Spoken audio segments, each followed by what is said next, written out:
चलेगी तानाशाही। छत्तीसगढ़ प्रदेश स्वास्थ्य कर्मचारी संघ, छत्तीसगढ़ प्रदेश स्वास्थ्य कर्मचारी। भ्रष्टाचारी बंद करो, बंद करो, बंद करो, भ्रष्टाचारी बंद करो, बंद करो, बंद करो, भर्ती नियम का उल्लंघन बंद करो, उल्लंघन बंद करो, बंद करो, बंद करो। दीन तेरी तानाशाही, दीन तेरी तानाशाही, नहीं चलेगी, नहीं चलेगी। दीन तेरी तानाशाही। आवाज दो, आवाज दो, की गई भर्ती बंद करो, बंद करो, बंद करो, नियम विरोध की गई भर्ती बंद करो। बंद करो, बंद करो। संविदा दैनिक भोगी वेतन, संविदा दैनिक भोगी कर्मचारियों को नियमित करो, नियमित करो, नियमित करो, संविदा दैनिक वेतन भोगी कर्मचारियों को नियमित करो। नियमित करो। छत्तीसगढ़ प्रदेश स्वास्थ्य कर्मचारी संघ जिंदाबाद, जिंदाबाद, जिंदाबाद, जिंदाबाद। आवाज दो, आवाज दो, हमारी एकता जिंदाबाद, हमारी एकता जिंदाबाद, कर्मचारी एकता, कर्मचारी एकता, संविदा दैनिक वेतन भोगी कर्मचारियों को नियमित करो, संविदा दैनिक कर्मचारियों को नियमित करो, अनुमत का लाभ देना होगा, अनुमत का लाभ देना होगा।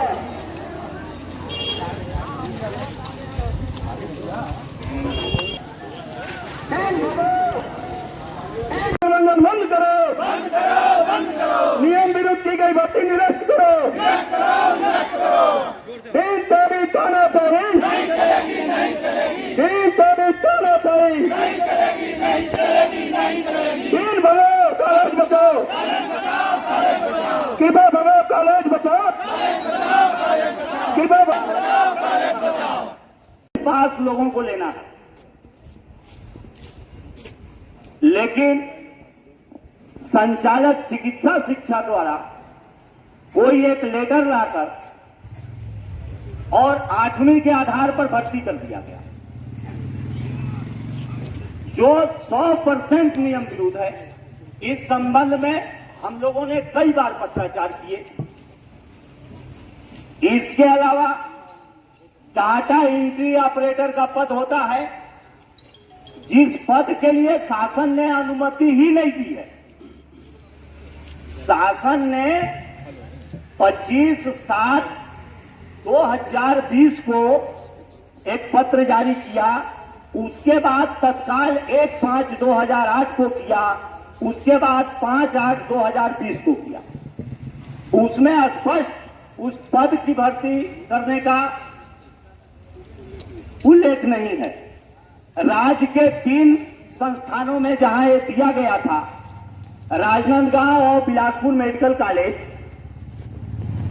वहां 12th के आधार पर भर्ती हुई, यहां 8वीं के आधार पर भर्ती हुई। वहां डाटा एंट्री ऑपरेटर का विज्ञापन जारी नहीं किया गया, लेकिन यहां विज्ञापन जारी करके अपने लोगों को भर लिया गया।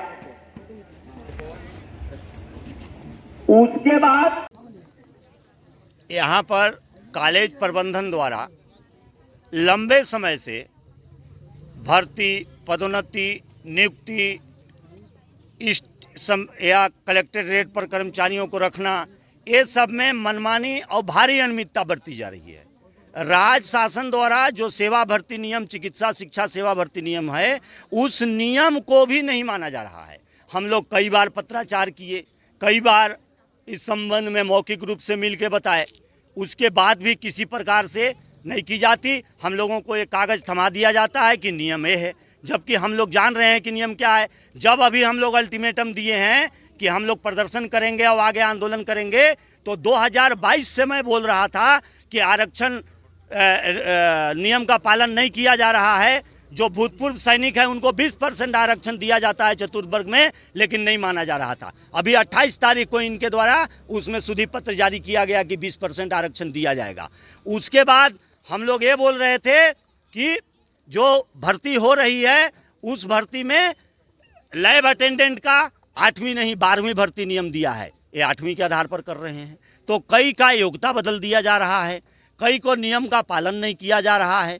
और इसके अलावा जो भी हम अपनी बिंदु का मांग किए हैं, हमारा मांग है, हम कलेक्टर सर को भी इस समय में ज्ञापन दिए थे। कलेक्टर महोदय ने अपने पत्र के माध्यम से राज्य शासन चिकित्सा शिक्षा आयुक्त को पत्र भी दिए हैं कलेक्टर सर कि इसमें आवश्यक कार्रवाई किया जाए, लेकिन अभी तक कोई कार्रवाई नहीं हो रही है।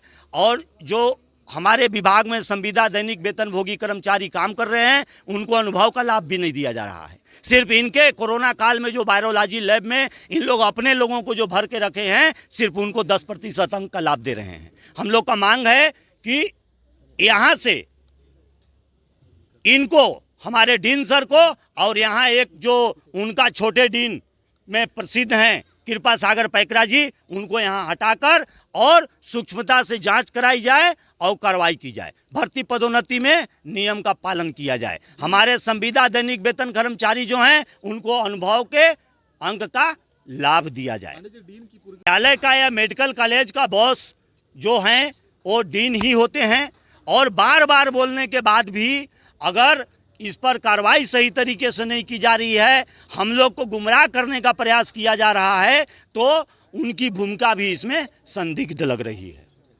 आगे क्या कार्रवाई? आगे अगर आज के बाद किसी प्रकार की कार्रवाई नहीं होती है तो निश्चित रूप से हम लोग आज के 15 दिन बाद पुनः जिला प्रशासन को सूचना देकर और इसी मांग को लेकर और हम लोग अनिश्चितकालीन धरना प्रारंभ करेंगे। छत्तीसगढ़ कर्मचारी संघ के सदस्यों के द्वारा लिखित में अप्रैल में और अभी मई की स्थिति में कुछ बिंदु दिए गए थे, और जिसपे उनको जवाब बनाकर 28 तारीख को भेज दिया गया है। और अगर उसमें कुछ उनको कोई संशय की स्थिति है तो उसे दूर करने का प्रयास किया जाएगा, लेकिन गलत नहीं किया जाएगा, ये मैं आपको विश्वास दिलाना चाहता हूँ। सर, वो बार-बार देखिए, नियम सम्मत होता है, समिति बनाकर सिलेक्शन कमेटी, स्क्रूटनी कमेटी सब काम करके नियम सम्मत ढंग से शासन से आदेश अनुमोदन प्राप्त करके ही काम किया जाता है। किसी एक व्यक्ति के कहने से कोई प्रक्रिया नहीं चलाई जाती, ना होना चाहिए और ना ऐसा संभव है। तो उनकी मांग क्या है सर? नहीं, मैं नहीं कह सकता, इनको इनका जवाब समुचित ढंग से दे दिया गया है। जिन जिन भर्ती जो मुद्दे इनके द्वारा उठाए गए हैं, उनके द्वारा उन्हें व्यक्तिगत रूप से भी, और अगर ये कोई मैंने जवाब 28 को दे दिया है जैसा मैंने कहा है, अगर उसमें कोई संशय की स्थिति या कोई स्पष्ट जानकारी का अभाव है तो उसे दूर किया जाएगा। लेकिन धरना प्रदर्शन अगर वो उनका अधिकार या उनका एक तरीका विरोध का हो सकता है, उससे मुझे इनकार नहीं है, लेकिन सभी कुछ सरकारी अनुमोदन के अनुसार, भर्ती नियमों के अनुसार और शासन के नियमों के अंतर्गत, आदेशों के अंतर्गत रहकर ही किया जा रहा है। इसको मैं दिखाना चाहूँगा, आप लोग इसको ले लें। इसके लिए मैंने अपने उच्चाधिकारी से अनुमोदन प्राप्त करके किया है। इनमें लिखा गया है कि 8वीं लिखा है तो क्या होना चाहिए, ये बता देता हूँ आपको, तो स्थिति स्पष्ट हो जाएगी, उसमें कोई बड़ी बात नहीं है। तो मैंने कोई अपने हिसाब से बिंदु क्रमांक 1 में, इसमें दोनों में लैब अटेंडेंट पद है तो अलहत्ता अलग अलग है, पोस्ट एक है, अलहत्ता अलग है। उनने कंडिका 6 के अनुसार कार्यवाही करें, कंडिका 6 के अनुसार कार्यवाही करी गई थी। ये 8वीं की परीक्षा होनी चाहिए, उनने कहा कंडिका 6 के अनुसार काम करें। कंडिका 6 के अनुसार अगर किसी चीज़ में 12वीं और 8वीं के लिए लग रही है तो उन्होंने कहा कि कंडिका 6 के हिसाब से 8वीं वाले को लेकर काम करें। मेरे पास मेरे अधिकारी का पत्र है, इसके बारे में स्पष्टीकरण मांगा गया था। स्थापना हेतु पूर्व स्वीकृत पदों की अनुमति के संबंध में, इसमें लैब, वायरोलॉजी लैब जो है उसके बारे में, तो उन्होंने 6 में बोला था कि अगर किसी चीज़ में 8वीं और 12वीं चल रहा है तो कम वाले को लेके दो, ऐसा उन्हें लिख के दिया है। तो इसमें कोई संशय की स्थिति नहीं होनी चाहिए।